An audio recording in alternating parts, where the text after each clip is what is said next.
ખનિજ પરિવહનના વાહનોમાં ફરજિયાત જીપીએસનો નિયમ લાગુ કરવામાં આવ્યો છે, પરંતુ કચ્છ જિલ્લામાં નેટવર્ક કનેક્ટિવિટીના અભાવને કારણે આ નિયમની અમલવારીમાં ભારે મુશ્કેલીનો સામનો કરવો પડી રહ્યો છે.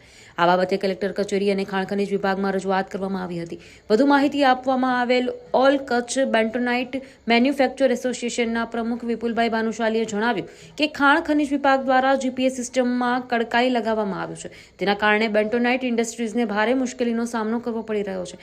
ખાસ કરીને ગ્રામીણ વિસ્તારોમાં ખાણો આવેલી છે અને ત્યાં નેટવર્ક ઇસ્યુના કારણે વાહનમાં રોયલ્ટી ઇસ્યુ થતી નથી.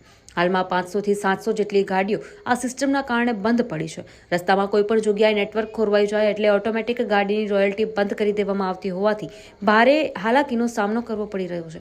પરિપત્ર બહાર પાડતા અગાઉ ખરેખર સર્વે કરાવી યોગ્ય નેટવર્ક વ્યવસ્થા ગોઠવવી જોઈએ. તે બાદ અમલવારી કરાવવી જોઈએ. સરકાર અને ખાણ ખનિજ વિભાગ દ્વારા નેટવર્ક ઇસ્યુનો ઉકેલ લાવવામાં આવે તેવી માંગ કરવામાં આવી હતી.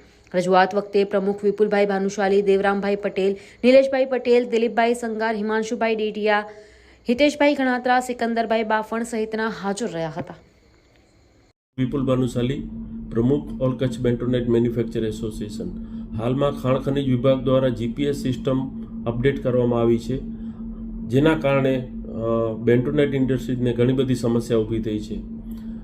બેન્ટોનાઇટ માઇન્સો જે વધુ પડતો ગામડા વિસ્તારમાં છે અને ત્યાં નેટવર્કના બહુ ઇસ્યુ છે, અને હાલમાં જે અપડેટ કરવામાં આવ્યું છે જેમાં રોયલ્ટી ઇસ્યુ થઈ જાય અને રસ્તામાં જો ગાડી જતી હોય ને ક્યાં નેટવર્ક ઓફ થઈ જાય એવી ગાડીઓ હાલમાં 500 થી 700 ગાડીઓ જે સસ્પેન્ડ લિસ્ટમાં પડી છે.